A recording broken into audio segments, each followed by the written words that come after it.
కృష్ణకుమార్ గారు నమస్తే అండి. నమస్తే అండి. మేడం, మీరు రోనాల్డ్ రేగన్ అప్పటి నుంచి చూసుంటారు ఎలక్షన్స్, అమెరికా ఎలక్షన్లు. మీకు కొత్త ఏం కాదు. ఈ డిబేట్లు కూడా మీరు లైవ్ చూసారో లేదో గతంలో తెలియదు కానీ దగ్గరగానే ఫాలో అయ్యి ఉంటారు. అంతైనా అమెరికాలో పేపర్‌లో వచ్చేయి చదివేవాళ్ళం. పేపర్లో వచ్చి చదివేవాళ్ళు. ఎన్నో డిబేట్లు మీరు చూసుంటారు. సరే, ట్రంప్ వచ్చాక పందా మారింది కొంత. డిబేట్లు ఇది పాలసీ కన్నా కూడా పంచ్ డైలాగులకి ఎక్కువ వాల్యూ ఉంది మన సినిమాల్లో కూడా, మన సినిమాల్లాగా. నిన్న డిబేట్ జరిగిందండి, కమలా హ్యారిస్ కిను ట్రంప్ కి మధ్యలో. ఈ హ్మ్. డిబేట్ ఆద్యాంతం ఎలా సాగింది, దీని ద్వారా అంటే మీరు మీ మీకున్న ఇన్ఫర్మేషన్ కానీ లేదా మీరు చెప్పదలుచుకున్నది మా శ్రోతలకి కొంచెం చెప్పండి మేడం. మొదటిగా అండి, ఎవరి మనస్తత్వాన్ని బట్టి, ఎవరి వృత్తిని బట్టి, ఎవరు ప్రాతినిధ్యం వహిస్తున్న పార్టీని బట్టి, ఎవరి వ్యక్తిత్వాన్ని బట్టి వాళ్ళు మాట్లాడే విధానం ఉంటుంది. ఇప్పుడు ట్రంప్‌కి, కమలా హారిస్‌కి మనం ఇక్కడ వ్యత్యాసం ఏంటి అనేది చూడాలి. అంటే వీళ్ళు ఇప్పుడు వాళ్ళిద్దరు కాదు ఇక్కడ ప్రధానం. వాళ్ళు డెలివరీ చేసిన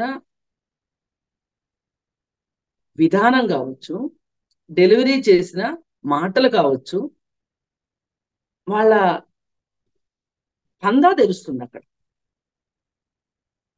అది మనకి చాలా అవసరం. ఇప్పుడు ఎవరిది పై చెయ్యి అయ్యింది అనే దానికంటే కూడా ఎవరి తీసుకున్న విధానం ఇక్కడ ప్రజల్ని ముగ్ధుల్ని చేసింది అనేది ఇక్కడ మనకు కావాలి. ఇప్పుడు ట్రంప్ యొక్క విధానం ఏంటి, అతని వృత్తి ఏంటి, అతని ప్రవృత్తి ఏంటి, అతని క్యారెక్టర్ ఏంటి, అతను ఏ ప్రజలకి ప్రతినిధిగా ఉండాలనుకుంటున్నాడు అనే దాన్ని బట్టి అతను మాట్లాడాడు. దాన్ని తీసుకుంటే అతను ముఖ్యంగా ఉమ్, శ్వేత జాతీయుల మనోభావాలని ముద్దు చేస్తూ, అలాగే తానొక డబ్బులున్న వ్యక్తిగా, సంపన్నుడిగా, సంపన్నులకి కొమ్ముగాసే విధంగా, అలాగే ఉమ్, తన దృష్టి ఎంతసేపు సమాజంలో అంతరాలని ఇష్టపడే వ్యక్తిగా, సమాజం అంటే ఇలాగే ఉండాలి. ఏంటి, కొంతమంది పై చేయి ఉండాలి, కొంతమంది కింద చేయి ఉండాలి, కొంతమంది మాత్రమే సంపదలని, సహజ వనరుల్ని ఒడిసిపట్టుకోవాలి. అంటే అతని ఉద్దేశం ఏంటి అంటే, పేదలకి సంపన్నులకి ఎంత అంతరం ఉంటే సమాజం అంత బాగుంటది. నేను సంపన్నుల ప్రతినిధిని. ఈ దేశానికి పట్టుకొమ్మలే సంపన్నులు. వాళ్లే కదా ఫ్యాక్టరీలు పెట్టగలుగుతారు, వాళ్లే కదా ఇండస్ట్రీలు పెట్టగలుగుతారు, వాళ్లే కదా ఆ, డబ్బుని సంపాదించగలుగుతారు వాళ్ళ తెలివితేటలతోటి. ఆ డబ్బే కదా సమాజంలో చలామణి అయి పేదవాళ్ళకి వెళ్ళేది అని అనే ఒక వాదనని అతను నమ్ముతాడు. మనసా వాచా కర్మణ నమ్మి దాన్ని మాత్రమే ప్రచారం చేయాలనుకుంటాడు. ఎవరైనా నమ్మిన దాన్నే కదండి ప్రచారం చేస్తారు. నమ్మందే ప్రచారం ఎలా చేయగలరు? అంత ఎఫెక్టివ్ గా ప్రచారం చేయగలుగుతాడు అతను. అంటే రేసిజాన్ని అతను పెంచి పోషిస్తాడు. ఆల్రెడీ సమాజంలో ఉంది అది. ఈ రేసిజానికి వ్యతిరేకంగా పోరాటాలు చేసిన ఘనత అమెరికాకు ఉంది. కానీ అతను రేసిజం కరెక్ట్ అంటాడు. ఇప్పుడు ఎగ్జాంపుల్ మన దేశానికి తీసుకున్నాం. మన దేశంలో ఉన్న అతి ముఖ్యమైన విషయం ఏంటి అంటే లౌకికవాదం. లౌకిక ప్రజాతంత్ర ప్రభుత్వం మనది. మనం మన రాజ్యాంగంలో అది రాసుకున్నాం. దానికి వ్యతిరేకంగా ఇవాళ ఈ దేశాన్ని మతరాజ్యంగా చేస్తాము, మత దేశంగా చేస్తాము అని అన్నప్పుడు, మెజారిటీ పీపుల్ ఆ మతం వాళ్ళు అయినప్పుడు వాళ్ళ మనోభావాన్ని ముద్దు చేసినట్లా కాదా? ఇక్కడ జరిగేది ఏంటి? రాజ్యాంగానికి వ్యతిరేకమైన చర్య జరుగుతుంది. కానీ అది ప్రజలకి, మెజారిటీ ప్రజలకి ఇంపుగా ఉంటది చెవులకి. దీనివల్ల నష్టం ఏంటి? మనం అసలు ఏ కాలంలోకి వెనక్కి వెళ్తున్నామా ముందుకు వెళ్తున్నామా అనే జ్ఞానం ఉండదు. అక్కడ మనకి ఏంటి అంటే మన మతం గొప్పది, ఆ మతంలో మనం ఉండటం వల్ల మనం గొప్ప వాళ్ళం అవుతాము అనుకుంటారు. అలాగే అక్కడ అమెరికాలో ఈ రేసిజం ఏదైతే ఉందో దానికి వ్యతిరేకంగా ప్రభుత్వ నిర్ణయాలు విధానాలు ఉన్నాయి. కానీ ఈ ఇలాంటి ఉద్దేశాలు ఉన్న శ్వేత జాతీయుల మనసు దోచుకోవటం కోసం, వాళ్ళు తన పక్కన నడవటం కోసం, తనకు అండాదండగా ఉండటం కోసం, వాళ్ళల్లో ఎక్కడో నిద్రాణమైన ఆ మనస్తత్వాన్ని మళ్ళీ బయటికి మనోభావాలు ఏవైతే ఉంటాయో ఆ మనోభావాలను ముద్దు చేస్తున్నాడు అతను. తద్వారా వాళ్ళు ఏంటి, ట్రంప్ ఏది చెప్తే అది కరెక్ట్ అనుకునేలాగా ఉంటారు అని అతను నమ్ముతున్నాడు. కానీ ఈరోజు అతను ఎత్తుకున్న విషయాలు ఎంత దారుణమైన విషయాలు, ఎంత ఈరోజు మన సమాజం ఉన్న స్థితికి ఎంత వ్యతిరేకమైన విషయాలు అనేది అతను ఆలోచించట్ల. అతను సంపన్నులకి ట్యాక్సులు రద్దు చేస్తా, అలాగే కరోనా టైంలో అతను ఈ కంపెనీల వాళ్ళకి ఉదారంగా అతను ఉద్దీపన పథకాలు ఇచ్చాడు. ఇవన్నీ చేయడం వల్ల అతని ఉద్దేశం ఏంటి అంటే వ్యాపారస్తులు బాగుంటేనే కదా, పెట్టుబడిదారులు బాగుంటేనే కదా మన సమాజం బాగుంటది అనే ఉద్దేశంతో అతను ఆ విధంగా చేశాడు. మరి అది ఎంతవరకు అంటే అతను ఏ వర్గానికి ప్రతినిధిగా ఉండాలనుకుంటున్నాడో అలాగే చేశాడు. అలాగే ఈ రేసిజం గురించి మన జాతి ఎంత గొప్పది, మనం శ్వేత జాతీయులు, ఈ ప్రపంచాన్ని పరిపాలించగలిగింది మనమే, మనకే ఆ హక్కు ఉంది అని చెప్పి అతను మనం రేస్ ఏదైతే ఉందో అది కలుషితమైపోయింది, అది సంకరం అయిపోయింది. మన తెలుగు వాళ్ళలో మాట్లాడుకుంటే వర్ణ సంకరం అంటారు, అలా అయిపోయింది అని. అంటే ఇప్పుడు చాలా మంది కులాంతర వివాహాలు మతాంతర వివాహాలు ఒప్పుకోరు మన దేశంలో కూడా. ఏం చెప్తారు వాళ్ళు దానికి, అర్రేదే మన కులంలో మన రక్తంలో వేరే వాళ్ళ రక్తం వచ్చి కలవకూడదు. కానీ వాస్తవ రూపం ఏంటి, ఉండేది బ్లడ్ గ్రూప్లు 5, 6, 7, 8, 10 ఉంటాయి. అంతేగాని హిందువుల రక్తం మాత్రమే బ్లడ్ గ్రూప్ ఏమన్నా ఉందా? హిందూ పేషెంట్ వస్తే అతనిది ఓ గ్రూపా, బి గ్రూపా, ఏ ఏ ప్లస్సా, ఏ మైనసా, ఓనా అని చూసేటప్పుడు ఒక హిందూ మతం వాళ్ళందరివి, హిందూ మతంలో ఉన్న ఓ గ్రూపు బి గ్రూపు అవి ఏమన్నా స్పెషల్ గా మన దగ్గర పొందుపరచబట్టి ఉంటాయా బ్లడ్ బ్యాంక్ లో? లేదు కదా. మరి అలాంటప్పుడు నా రక్తమే నాకు కావాలంటే ఎక్కడి నుంచి కుదురుతుంది? ఇది అవివేకం. నిన్న మొన్న ఇక్కడ ఒక ఆమె ఒక వీడియో చేసి పెట్టింది సోషల్ మీడియాలో. ఏంటంటే ఇది మన హిందువుల పండగ వినాయక చవితి, ఈ వినాయక చవితికి ఆకులు అమ్మేవాళ్ళు, పువ్వులు అమ్మేవాళ్ళు, కాయలు అమ్మేవాళ్ళు, విగ్రహాలు అమ్మేవాళ్ళు అన్య మతస్థులు వచ్చి అమ్ముతున్నారు, వాళ్ళు లాభపడిపోతున్నారు. మన హిందూ మతంలో ఉన్న వ్యాపారస్తులు నష్టపోతున్నారు దీనివల్ల. దయచేసి మనం అందరం కూడా ఏం చెయ్యాలి అంటే మన హిందూ వ్యాపారస్తుల దగ్గరే మనం కొనుక్కోవాలి అని చెప్పింది ఆవిడ. ఇప్పుడు నిన్నగాక మన విజయవాడలో వరదలు వచ్చినాయి, బోట్లలో వచ్చి రక్షిస్తున్నారు రెస్క్యూ టీమ్స్. మరి ఇప్పుడు అలాంటి పరిస్థితులు కనుక ఈవిడ ఉందనుకోండి అక్కడ, ఇది మా మతం వాళ్ళ బోటేనా, మా కులం వాళ్ళ బోటేనా, దీని యజమాని ఎవరు, ఈ వచ్చిన అతను ఎవరు, ఇతను వేరే అన్య మతస్థుడైతే గనక నా మతం కలుషితం అయిపోతుంది కదా, ఇతని ద్వారా నేను రక్షించబడటం అంటే నా మతానికి నేను ద్రోహం చేసినట్లు అని ఆవిడ ఆలోచించింది అనుకోండి, మీనమేషాలు లెక్కించింది అనుకోండి, అతను ఏమంటాడు బోట్ అతను, అమ్మ నీకో దండం, నేను ఇంకొకరిని తీసుకుని వెళ్తాను, నువ్వు ఇక్కడే వరదల్లో ఉండమ్మా, వరదలతో సహజీవనం చెయ్యమ్మా అని చెప్తాడు. అంతే కదండి జరిగేది.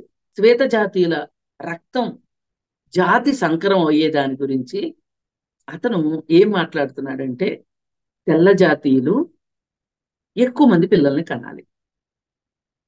వీళ్ళు ఏం చేస్తున్నారు, పెంచటం ఇష్టం ఉందో స్తోమత ఉందో లేకో వీళ్ళు ఒక బిడ్డతోనో, లేదు అనుకుంటే అసలు ఒక బిడ్డ కూడా వద్దని వీళ్ళు ఒళ్ళు బలిసి జాతికి అన్యాయం చేస్తున్నారు. అసలు స్త్రీ అంటే ఏంటి, అసలు స్త్రీకి ఇంకో పని పాట అవసరమా? ఈ పిల్లల కంటే ఉండొచ్చు కదా ఇంట్లో, పిల్లలు పెంచుకుంటా. ఉద్యోగం పురుష లక్షణం, వ్యాపారం పురుష లక్షణం, రాజకీయం పురుష లక్షణం. అది అతని ఉద్దేశం. అందుకే అతను కమలా హ్యారిస్ ని అసలు మింగుడు పడట్లేదు.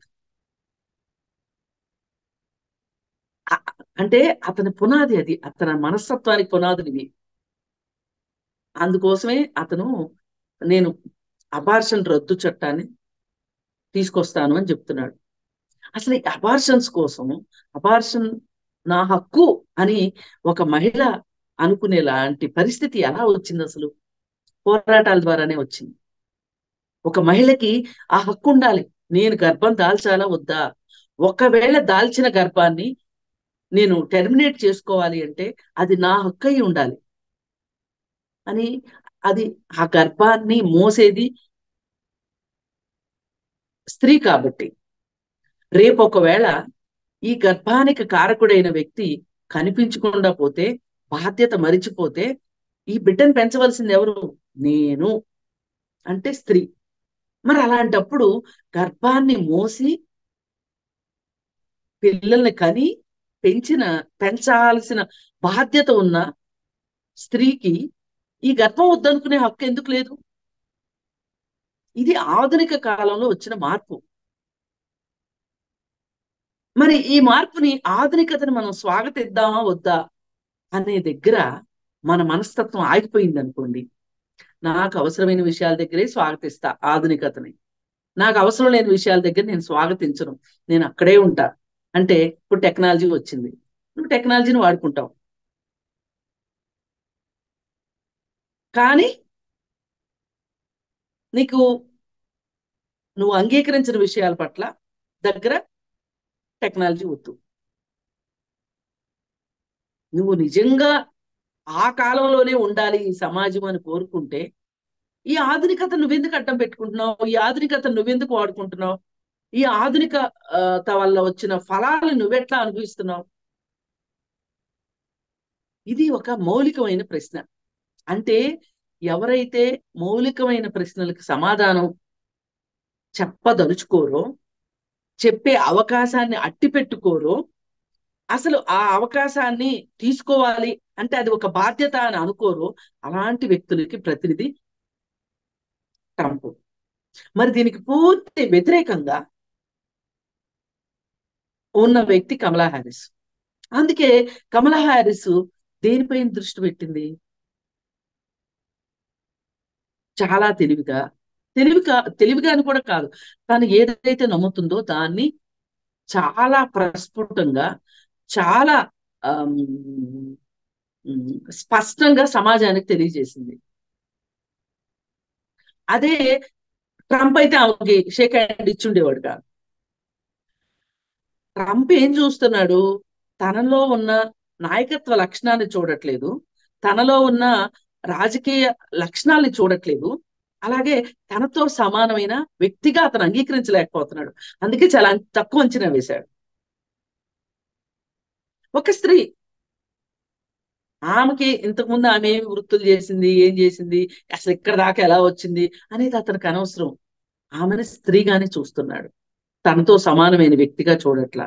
తనతో సమానమైన అతనికి అణువణువు రేసిజం ఉంది కాబట్టి ఆ రేసిస్ట్ మెంటాలిటీతోనే చూస్తున్నాడు ఆమెని. ఆమె రేస్ గురించి చాలా మాటలు మాట్లాడుతా ఉన్నాడు. ఇది ఇక్కడ ప్రధానమైన వ్యత్యాసం వీళ్ళకి. రైట్. ఆమె అబార్షన్ చట్టాన్ని అంగీకరిస్తుంది. ఎందుకంటే ఆమె స్త్రీ కాబట్టి అంగీకరించడం కాదు, ఆమెకి ఆధునిక కాలంలో ప్రజలకు ఏమి సవాళ్లు ఉంటాయి, ఆధునిక కాలంలో ఒక పౌరుడు బతకాలి అంటే ఎలా బతుకుతాడు అనే దానికి ఆమెకి సరైన అవగాహన ఉంది. అందుకని ఇలాంటి పిలిపిత్తిరి మాటలు మాట్లాడదు ఆమె. అక్కడ కూడా ఉన్నాయండి. అంటే ఇక్కడ అమెరికాలో సాధారణంగా జెనెటిక్ టెస్టింగ్స్ అవి చేస్తుంటారు 12వ వారంలోనే, ఎప్పుడు ఆ, తో- లేత నెలల్లోనే మీకు డౌన్ ఉమ్, సిండ్రోమ్ ఉన్న రకరకాల జెనెటికల్ డిఫెక్ట్స్ ఉన్నా కూడా అందులో బయటపడిపోతాయి. అప్పుడు అవును, ఆప్షన్ ఇవ్వాలి ఈ బిడ్డ. అవును. నేను కానీ అంటే ఈ అంగవైకల్యము లేదా బుద్ధి వైకల్యం ఉన్నటువంటి బిడ్డని నేను కని జీవితాంతం తనకి ఆ, ఒక బరువు, అలాగే సమాజానికి కూడా ఒక బరువు. రేపు పొద్దున్న తల్లిదండ్రులకి ఏమైనా అయితే ఆ బిడ్డని ఎవరు చూడరు. ఇటువంటి బిడ్డని నేను ఈ ప్రపంచంలోకి తీసుకురావాలి లేదా టెర్మినేట్ చేసుకోవాలి అనే స్వేచ్ఛ. పూర్తిగా పూర్తిగా మహిళకి ఇస్తారండి ఆ హక్కు. ఎందుకంటే ఒకవేళ బుద్ధి వైకల్యం అంగవైకల్యం ఉంటే కూడా నేను ఆ, పెంచుకోవాలనుకుంటున్నాను ఇది అనుకుంటే అది ఆమె ఆప్షను. అవును, కానీ ఆమెకి ఖచ్చితంగా ఆప్షన్ ఇవ్వగలగాలి. ఆప్షన్ ఇవ్వాలి. ఈ ఆప్షన్ ఇవ్వాలి. ఆ ఈ ఆప్షన్ ఇచ్చే అవకాశం ఎలా వస్తది? ఆధునికత వల్లే వస్తది. అవును, ఇప్పుడు అసలు ఈ టెస్టే చేయించడానికి వీల్లేదు అన్నారనుకోండి, అవును. ఏంటి పరిస్థితి? టెస్ట్ చేయనివ్వాలి, ఆమె అభిప్రాయానికి గౌరవం ఇవ్వాలి. అది కాదు. ఆమె ఆమె ఆమె అభిప్రాయం, ఆమె జీవితం, ఆమె ఇష్టం. ఈ టెస్ట్లన్నీ దేనికి వచ్చాయి? సమాజంలోకి చాలా హెల్దీ బేబీస్ రావాలి, రావాలి. ఇంకా ఆరోగ్యవంతంగా ఉండే పిల్లలు వస్తే మన సమాజం ముందుకు వెళ్తుంది అనేటువంటి అటువంటి ఇప్పుడు ఉద్దేశంతో టెస్టులు పట్టుకొచ్చారు. ఇప్పుడు ఆ పిల్లలు ఎవరైతే సమాజంలోకి వస్తే వాళ్ళకి వాళ్ళే బరువు అవుతారు, భారం అవుతారు, కుటుంబానికి భారం అవుతారు, అలాగే తల్లిదండ్రులు కూడా భారం అవుతారు. కాబట్టి ఇద్దరూ కష్టపడతారు. కాబట్టి ఇలాంటి పరిస్థితి ఎందుకు అనే దానికోసం చాలా ఆలోచించి వచ్చాయండి ఈ చట్టాలు. పైగా చాలా పోరాటాల ద్వారా వచ్చినాయి. ఈ రోజు నువ్వు నీకు నోరుంది కదా అని నువ్వు ఇష్టం వచ్చినట్టు మాట్లాడితే కుదరదు. అందుకని ఏది ఏమైనా అండి, ఆమె వృత్తి, ఆమె ప్రవృత్తి, ఆమె దార్శికతను బట్టి ఆవిడ మాట్లాడింది. ఇతని వృత్తి, ఇతని ప్రవృత్తి, ఇతని దార్శికతను బట్టి ఇతను మాట్లాడాడు. అందుకని ఆ ఇవాళ సమాజం తేల్చుకోవాల్సింది ఏంటి అంటే, మనకేం కావాలి అనేది సమాజం నేర్చుకోవాలి, తెలుసుకోవాలి, అర్థం చేసుకోవాలి. రేపు ఈ గెలుపు ఏదైతే ఉంటుందో, ఎవరు గెలుస్తారు అనే దాన్ని బట్టి ఆ సమాజంలో స్థాయి ఎలా ఉంది, ప్రజల ఆలోచన విధానం ఎలా ఉంది అనేది కూడా తెలుస్తుంది. పైగా ఉమ్, కమలా హ్యారిస్ ని ఆ, అంటే అందరూ డబ్బులున్న వాళ్ళే లేదు. ఇప్పుడు కరోనా టైంలో ఏం చేశాడు అనేది మనం మాట్లాడుకున్నాం. ఇలాంటి పని అయితే కమలా హ్యారిస్ చేయదు. అబార్షన్ చట్టం పైన తన అభిప్రాయం ఏంటో, తనకి ఒక నిర్దిష్టమైన అభిప్రాయం ఉంటది. అది ఎలా ఉంటది అంటే, అది ప్రోగ్రెసివ్ గానే ఉంటది. ఈ ఈ విధమైన ఒక క్లారిటీ అయితే ఆమె ఆ చాలా హుందాగా వ్యవహరిస్తుంది, హుందాగా మాట్లాడుతుంది అనేది ఆ ప్రజలకు అర్థమైపోయింది. ఇప్పుడు ఒకప్పుడు ఏదైతే ఏజ్ ఫ్యాక్టర్ గురించి నువ్వు మాట్లాడావో, ఎవరి గురించి, బైడెన్ గురించి, ఇవాళ నువ్వు మాట్లాడిందే నీ కాళ్ళకి బంధం అయింది. ఇప్పుడు ట్రంప్ కన్నా ఈమె చిన్నది. ఆమె దాన్ని ఆ, ఖచ్చితంగా ఆ, ఆ, చెప్పకుండా చెప్పగలదు. ఆ నర్మగర్భంగా మాట్లాడగలిగిన స్కిల్ ఆమె దగ్గర ఉంది. 20 ఏళ్ళు చిన్నదండి. కానీ ట్రంప్ ఉం? 20 ఏళ్ళు చిన్నది ఏకంగా. ఆ అంటే ఆమె ఏం చెప్తుంది? ఈ సమాజానికి, నూతన తరానికి నేను ప్రతినిధి అని చెప్తుంది. నేను టెక్నాలజీకి, అంటే మన సమాజ పురోగతికి ఏది అవసరమో అది నేను చేస్తాను అనే ఒక హామీ ఇస్తుంది. ఇది చాలా ఆ ఉపయోగపడుతుంది. ఒక జనరేషన్ గ్యాప్ ఉంది. ఒక జనరేషన్ కూడా కాదు. ఒకప్పుడు 20 ఏళ్ళు 30 ఏళ్ళు ఒక జనరేషన్ గ్యాప్ అనుకునేవాళ్ళు. మొన్న మధ్య వరకు 10 ఏళ్ళు ఒక 20 ఏళ్ళు ఒక జనరేషన్ గ్యాప్. తర్వాత 10 ఏళ్ళు అనుకుంటున్నారు. ఇప్పుడు అలా లేదు. 5 ఏళ్లకి, అంటే అవును. మనలో టెక్నాలజీ పెరిగిన కొద్దీ, ఆధునికత పెరిగిన కొద్దీ అసలు మనకి ప్రతి సంవత్సరం ఒక జనరేషన్ గ్యాప్ లాగా ఉంటుంది. ఇప్పుడు ఐఫోన్ చూడండి, ఎంత సిరీస్ వచ్చింది? 16 సిరీస్ వచ్చింది. ఐఫోన్ ఎప్పుడు పుట్టింది? 16 సిరీస్ ఎన్ని రోజులకు వచ్చింది? అంటే ఇంత వేగంగా సమాజం మారుతున్నప్పుడు, ప్రజలు వేగవంతమైన జీవితంలోకి ముందుకు వెళ్ళిపోతూ ఉన్నప్పుడు, ఇక్కడ ఒక రేసను, లేకపోతే ఇంకొకటనో ఆపాలని ట్రంప్ అనుకుంటున్నాడు. మనం ప్రవాహ వేగంలో ముందుకెళ్ళాలి, అభివృద్ధి చెందాలి, ఒక మంచి మానవ జాతిని మనం సృష్టించుకోవాలి, ప్రతి మనిషికి హక్కులు ఉంటాయి, ప్రతి మనిషికి ఈ ఈ ఈ ఈ ప్రపంచంలో బతికే హక్కు ఉంది అని చెప్పుకుంటూ వెళ్తుంది ఆ, కమలా హారిస్. మరి ఇలా ఆ, ఉమ్, పరుగు తీసే వాళ్ళు ఉంటారా? నేను ఇక్కడే ఆగిపోతాను, ఒక మైల్ రాయిలాగా, రోడ్డు పక్కన రాయిలాగా ఆగిపోతాను, నా శ్వేత జాతి అది ఇది కాదంటే, నా వ్యాపార ఉమ్, పరమైన వ్యక్తులు అని ఒక ఆ, ఉద్దేశంతో ట్రంప్ ఆగిపోయాడు అనుకోండి, ప్రజల్లో ఎంతమంది ట్రంప్ లాంటి వ్యక్తులు ఉంటారు? ట్రంప్ లాంటి వ్యాపార సామ్రాజ్యాలు ఉన్న వాళ్ళు ఎంతమంది ఉంటారు? వాళ్ళు మాత్రమే అతని వైపున మిగులుతారేమో. మిగతా వాళ్ళు, rest of the people, rest of the society Kamala Harris వైపు వెనక వెళ్తుంది. ఎందుకంటే ఈవేళ నాకంటే నా పిల్లలు ఆధునికంగా ఉండే అవకాశం ఉంటుంది. వాళ్ళ పిల్లలు రేపు ఇంకా ఆధునికతగా టెక్నాలజీని ఉపయోగించుకుని టెక్నాలజీ మీద డిపెండ్ అయ్యేలాగా మారతారు.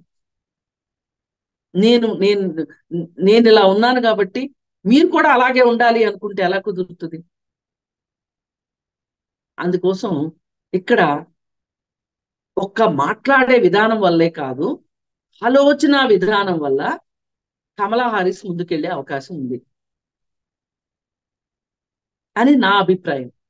Trump is a out dated personality. Kamala Harris రాబోయే తరానికి కూడా ప్రతినిధిగా ఉండగలిగిన ఆ, వ్యక్తిత్వ ఆ, మెళకువలు కావచ్చు, వ్యక్తిత్వ లక్షణాలు కావచ్చు పుణికి పుచ్చుకుంది. కాబట్టి ఆమెదే పై చేయి అవుతుందని నేను అనుకుంటాను.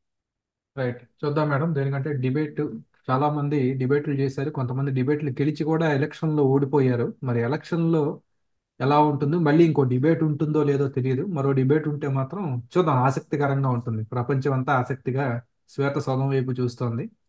కమలా హ్యారిస్ గెలుపు వల్ల మనకు వచ్చే ఒక సంతోషం ఏంటంటే, ఆవిడ తల్లి తమిళ తమిళనాడుకి చెందిన శ్యామలాదేవి గారు, ఆవిడ గురించి కూడా మనం త్వరలో చేద్దాము. ధన్యవాదాలండి. తప్పకుండా.